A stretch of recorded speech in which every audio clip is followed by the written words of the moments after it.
I hope everyone did not book their flights yet. I hope no one had a non-refundable hotel because that's going to take us to our next story.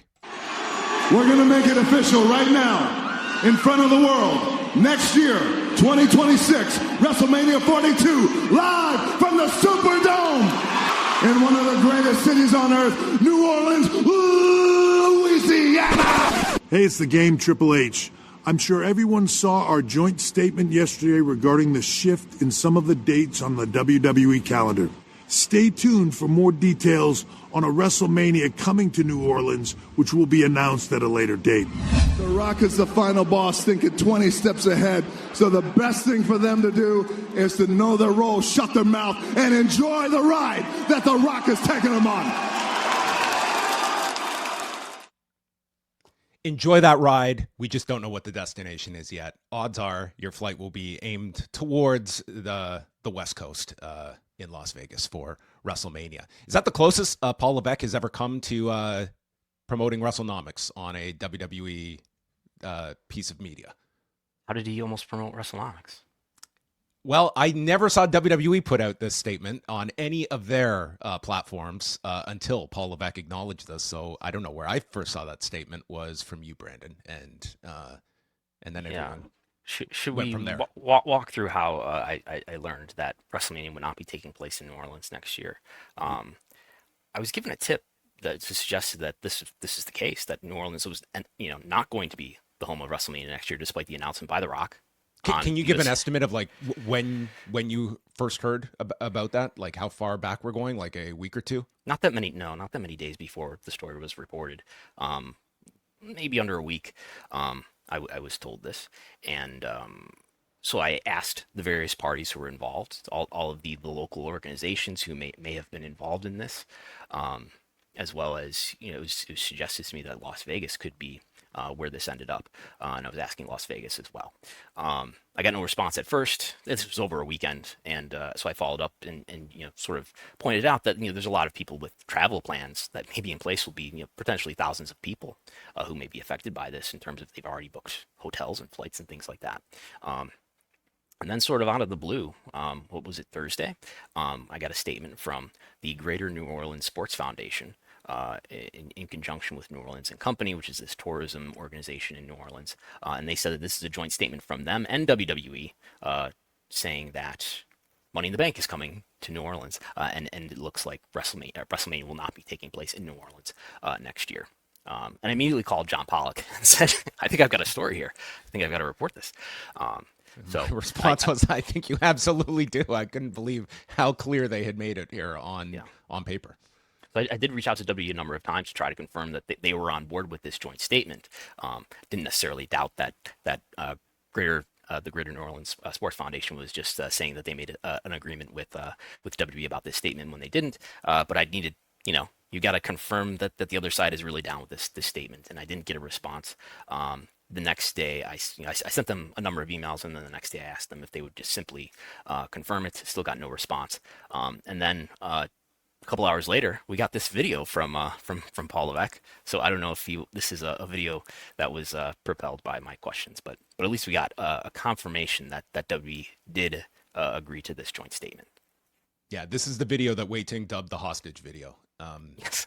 This was the least conversational, natural-sounding Paul Levesque I have ever heard, and yeah, it was interesting just from like this side of things to watch how WWE reacted and handled this news. That was, I mean, this is kind of like at a core level the push and pull of the 2025-26 version of WWE /TKO. It is value versus fan response of satisfying your audience, and this was one that you very clearly saw that dichotomy at stake here of not just rumors or online reports of where WrestleMania would be next year. No, we had probably our most visible figure on Smackdown announcing this and made very clear these are the dates, this is when we're going to New Orleans, and creating that reaction for that city and people that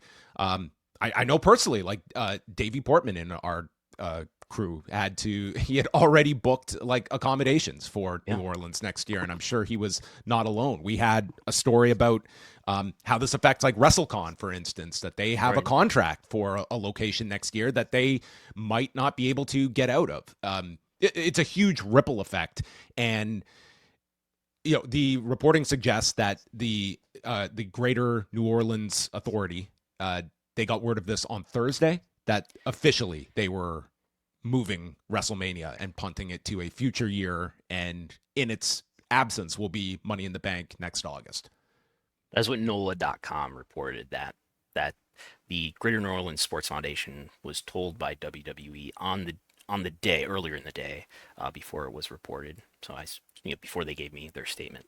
But there's really no precedent for this, right? Fake terrorist threats aside in LA in 1991, right, where they went from the stadium to the arena. But to change, and the pandemic is the closest we've got, really, where they had it in Tampa and had to move to the PC. So I think all the WrestleManias were sort of pushed up 1 year as a result of that. But anyway, reasons for this, we can only guess. We don't know that. We don't really have information about that. We do know that Las Vegas did, and Nevada, the state, provided WWE with a lot of money, and in terms of not only a site fee of $5 million, but I believe $4.2 million in addition to that in terms of tax credits, which is something that motion picture and apparently entertainment, including WWE, can apply for, as well as AEW. We saw that with Double or Nothing 2023 or 2024.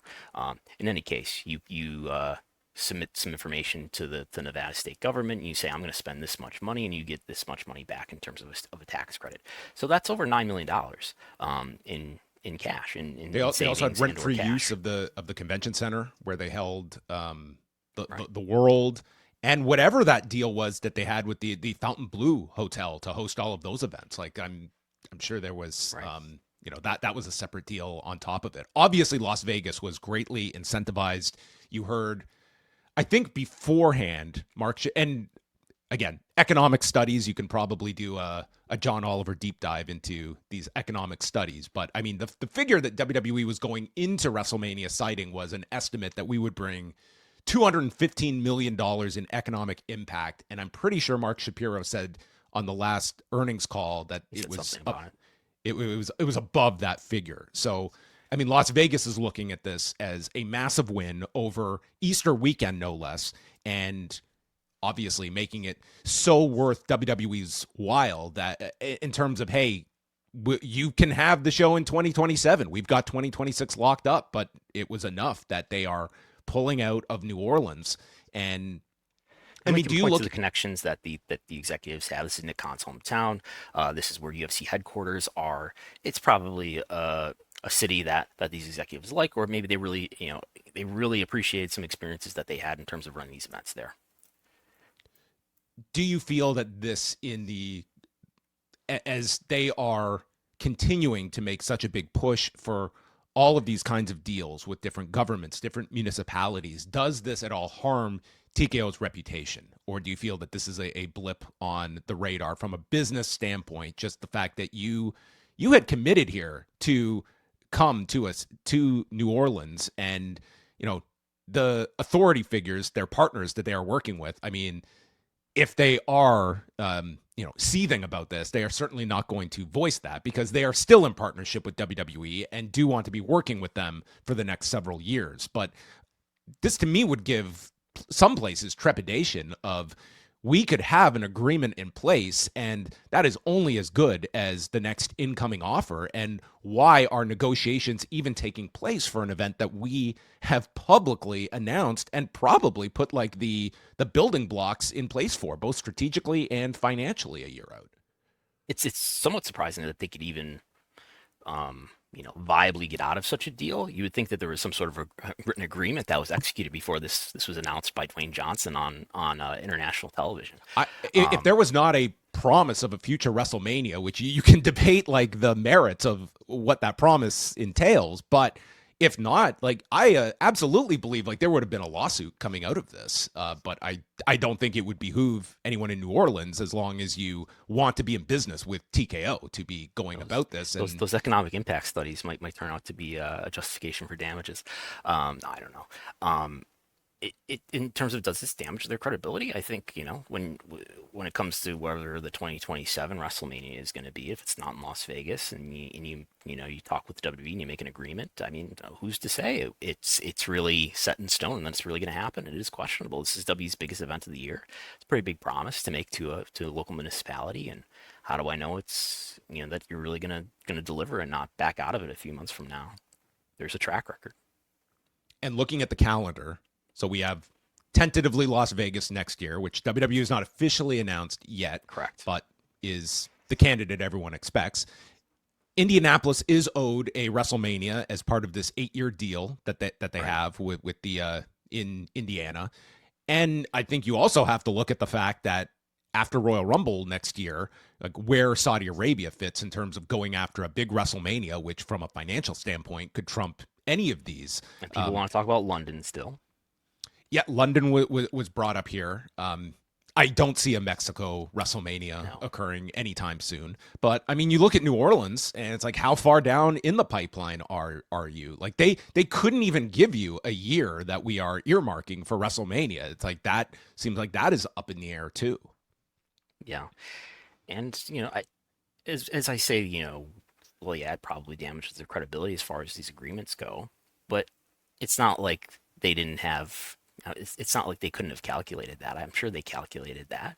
And as I wrote the other day, like all of this, I'm sure is being thought about, and it's probably worth it. At least they think it's worth it, and it's working out for now because the TKO stock is performing really, really well year to date, despite all the concerns in the news about tariffs and about a possible economic recession. This TKO stock is well outperforming the S&P 500 and the big indexes. And they've got UFC rights coming up, and they're continuing to sell the idea that they're going to start to make more and more on-site fees. And here we are throwing out the candidates for the upcoming WrestleManias, whether it's London or Saudi Arabia, paying God knows how many, tens and hundreds of millions of dollars they could offer up. It's a negative on one hand, but maybe it's offset.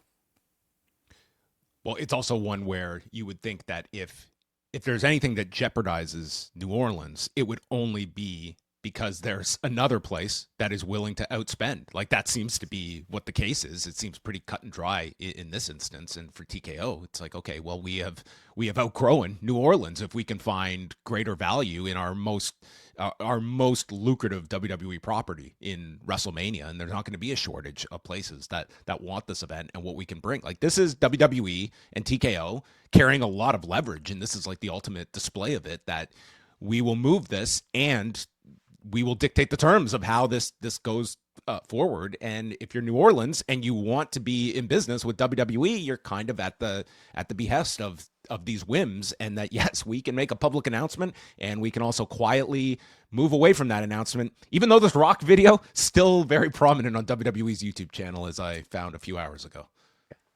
Yeah. We'll see what happens going forward, but it is a big step to announce this is going to happen, and then a few months later take it back, as far as what that says about your partner relationships.